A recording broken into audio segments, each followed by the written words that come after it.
Ini adalah informasi bermanfaat untuk akidah Anda kalau misalkan Anda turunkan ego Anda. Keluarkan fanatisme Anda daripada tokoh dan nama atau organisasi apapun. Insya Allah akan adem Anda menerima informasi ini. Kemudian versinya Syiah, yaitu Muhammad bin Hasan Al-Askari. Kemudian versinya Al-Ghaus, Imam Mahdi, itu beda lagi. Namanya adalah Abuya Ahmad Al-Badar. Baik, kita akan bacakan saudara kaum muslimin.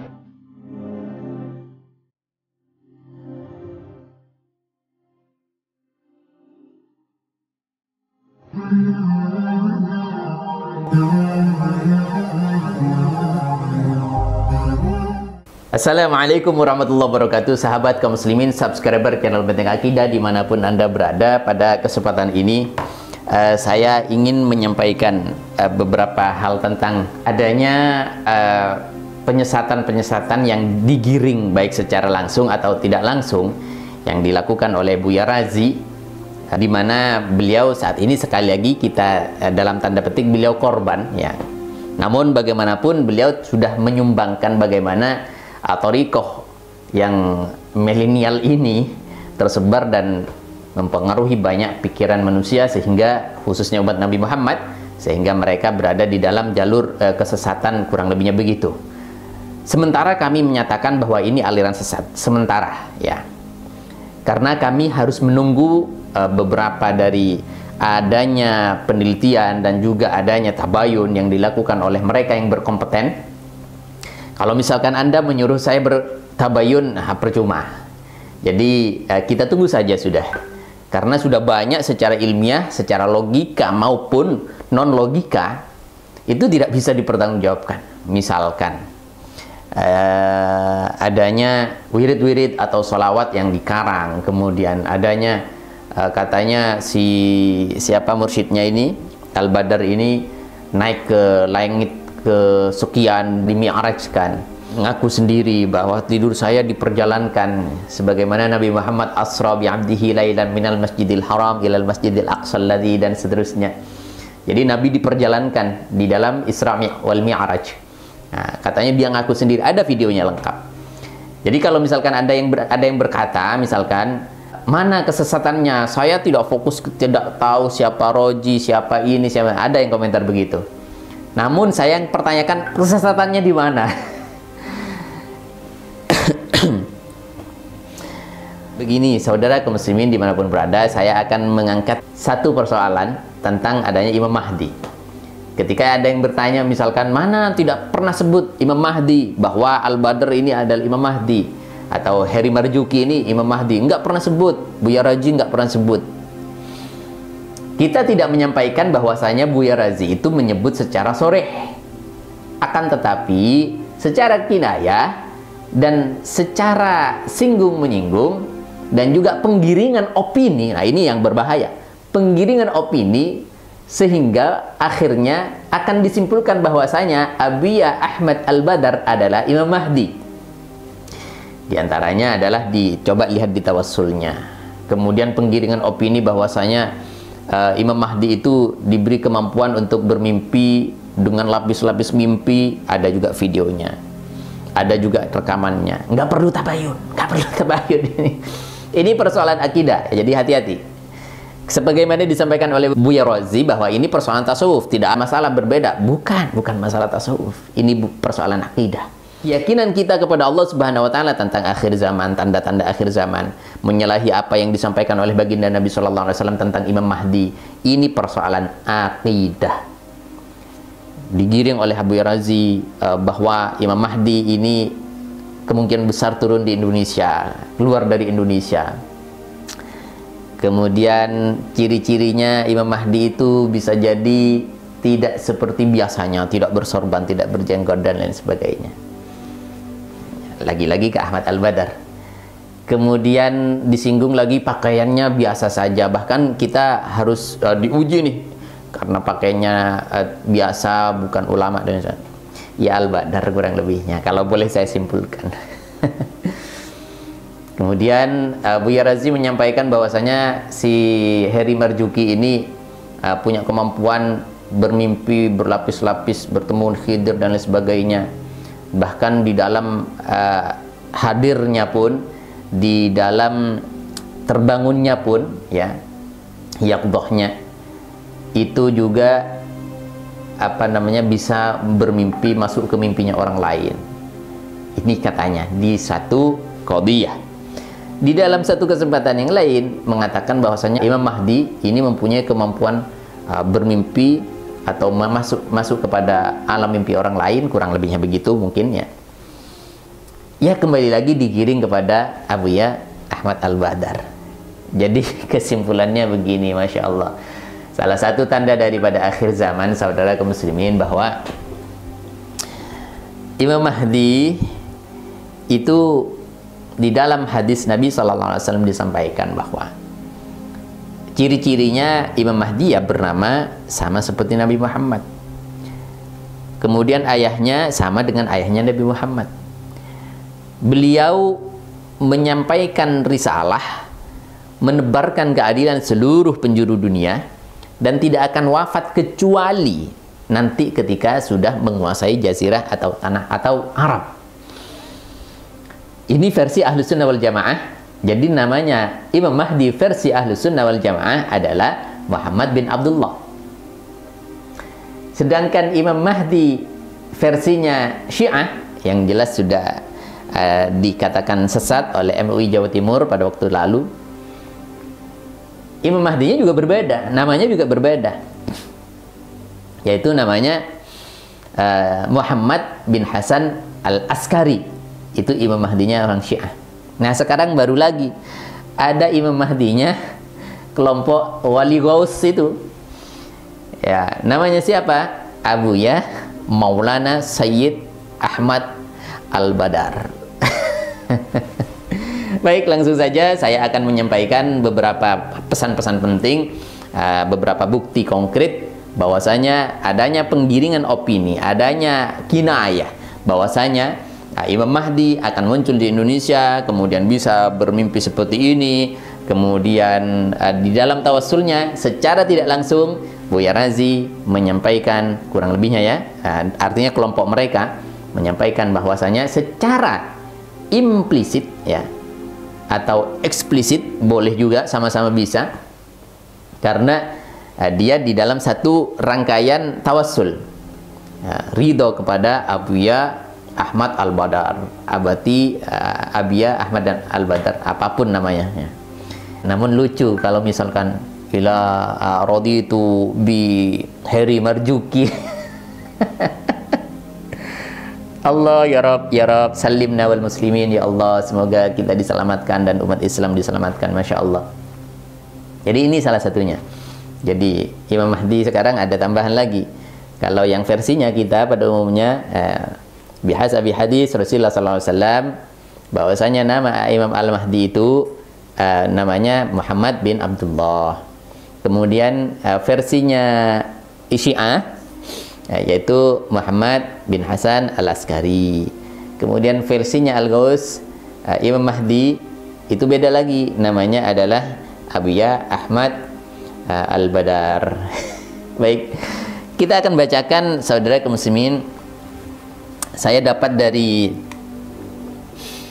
website ya, yang ini sengaja untuk membongkar adanya kenyelenehan yang kemungkinan besar ini adalah kesesatan, dan memang kesesatan itu akan hadir di tengah-tengah umat yang sedang merindukan yang adem, ayem dan lain sebagainya. Anda lihat, Anda perhatikan filosofinya kera.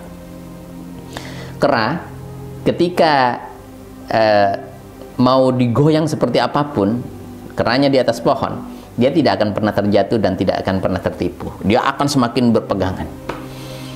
Akan tapi ketika ditiupkan angin sepoi-sepoi, dihembuskan, set, dia akan terjatuh dan dia akan tertipu dengan angin yang sepoi-sepoi. Maka hati-hati dengan ceramah-ceramah. Tidak harus selamanya. Di Islam itu harus lembut ada, harus tegas ada, harus keras kepada kebatilan, ya itu juga ada. Jadi kalau misalkan maunya yang adem-adem, ya begini akhirnya.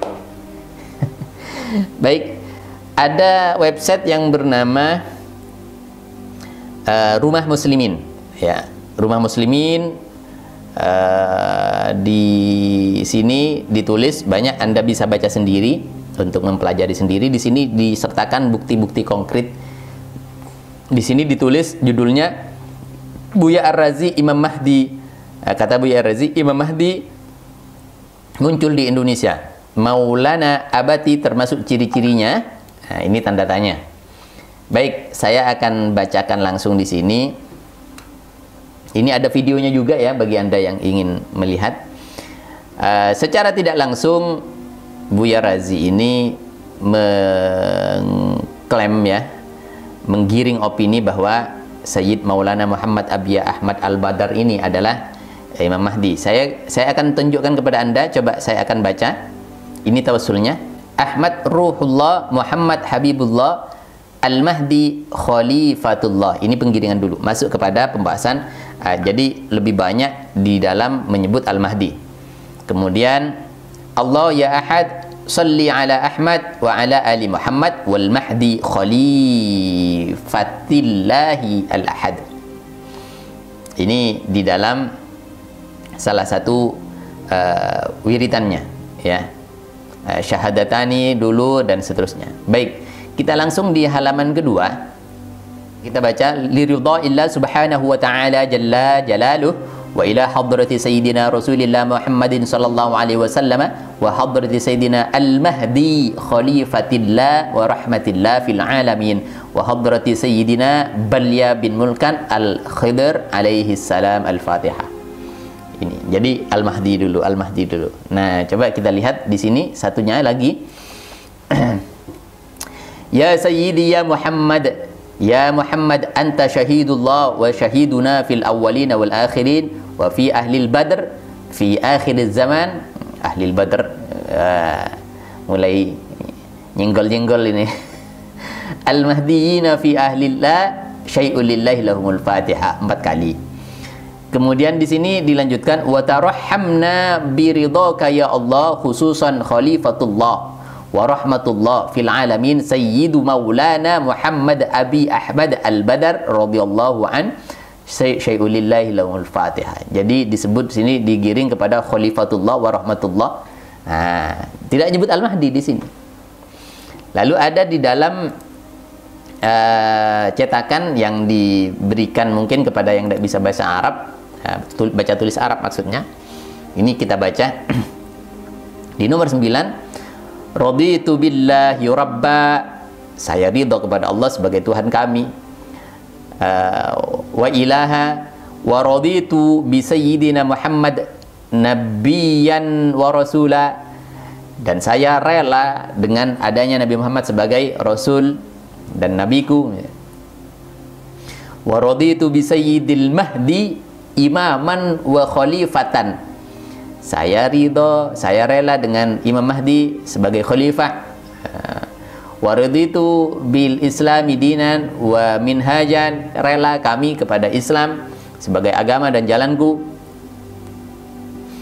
Wa raditu bika Sayyid Maulana Muhammad Abiyah Ahmad Al-Badar syaikhan li wa mursyidan bi tariqah wal harakah al-mahdi al-muhammadi bi risalah wal wilayah wal khilafah bid daulah. Nah, sulit ya soalnya ini Arab ditulis Latin.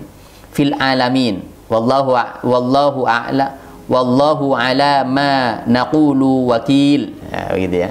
Jadi di sini sudah digabung dengan Al-Mahdi Al-Muhammadi. Jadi intinya seperti itulah. Jadi digiring opininya kepada bagaimana si Marzuki ini menjadi calon dari Imam Al-Mahdi akhir zaman, Al-Muntadhar, mungkin seperti itu. Baik, itu saja. Anda bisa perhatikan, Anda bisa lihat sepuas-puasnya.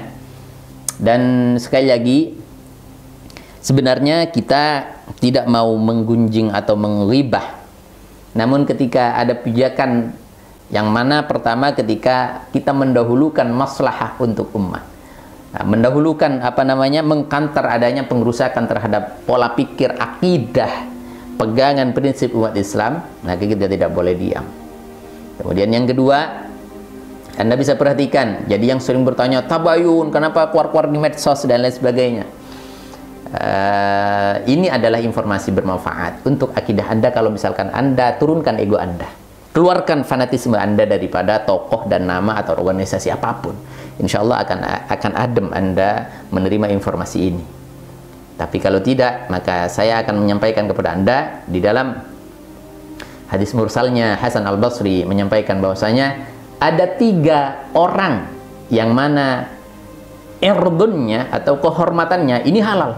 Artinya nggak apa-apa mau digibah, diribah, digunjing atau apapun, nggak masalah. 3 orang ini. Siapa yang pertama?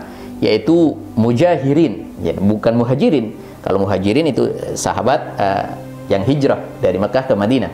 Tapi mujahirin, orang yang dengan terang-terangan menampakkan kemaksiatan kepada Allah. Yang kedua, ini adalah sultan jair, yaitu pemimpin yang zalim, rezim yang zalim. Boleh ini dikuliti sekalipun kehormatannya. Ini hadis mursal ya. Nanti kita akan bahas di lain kesempatan. Ini belum kita sampaikan dalil yang ada di dalam Ihya Ulumuddin tentang bagaimana mencela pun nggak masalah terhadap kebatilan ketika sudah di dalam taraf ketidakmampuan. Kemudian yang ketiga, siapa yang boleh dibongkar kehormatannya? Yaitu adalah ahli bid'ah, yaitu pelaku aliran sesat dan yang suka ngarang-ngarang begini-begini, ketemu dengan Nabi.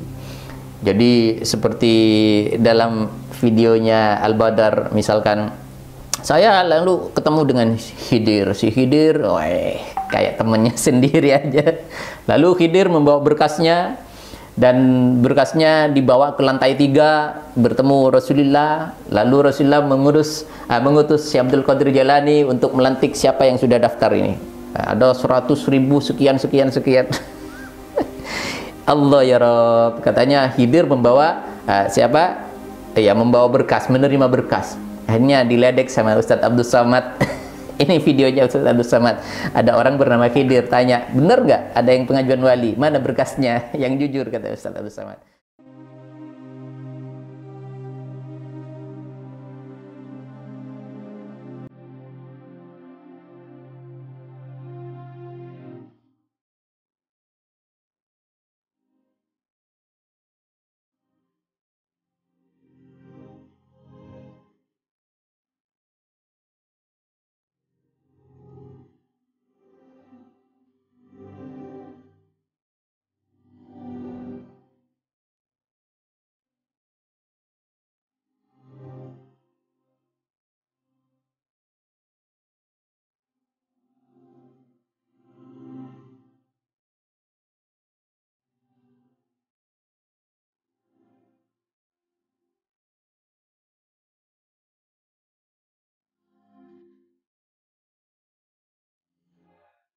Masya Allah, jazakumullah khairan wa anfusakum wa ahlikum nara. Jaga anak cucu kita semuanya dari kesesatan-kesesatan yang dilakukan oleh orang-orang tak bertanggung jawab. Semoga Anda diselamatkan dunia wal akhirat. Taqabbalallahu minna wa minkum syamana wa syamakum. Selamat menunaikan ibadah puasa. Assalamualaikum warahmatullahi wabarakatuh. Jadi di sini Kabupaten Bondowoso, dan insya Allah kita sesegera mungkin akan membangun tempat ini sebagai lahan perjuangan dan dakwah tegaknya syariat dan sunnah di Indonesia pada khususnya. Dan mohon doanya, mohon dukungannya, bersama-sama kita akan membangun satu ladang amal untuk kita semuanya. Kenapa saya sampaikan ini satu amal? Bahwa kata Nabi, ana wa kafilul yatim fil jannah hakata. Kata Nabi SAW bahwa saya dengan orang yang merawat anak yatim, yang menjaga anak yatim, terutama menjaga akidah, membentengi akidahnya anak yatim, seperti ini. Artinya dekat sekali. Ambil kesempatan ini, ambil satu momen penting ini, ambil satu kesempatan emas ini untuk kita bersama-sama berjuang di jalan Allah Subhanahu wa taala, menggapai ridhonya, menggapai jannahnya bersama Rasulullah SAW. Amin ya rabbal alamin. Kami tidak melihat nominal berapapun yang Anda tanam, tapi niat mulia Anda lah, baik yang diniatkan untuk diri Anda, terutama untuk orang tua Anda yang mungkin sudah rindu menanti sedekah jariah Anda. Hormat kami untuk Anda semuanya. Kami kan terus bersamamu, untukmu Mahat Al-Jalil tercinta.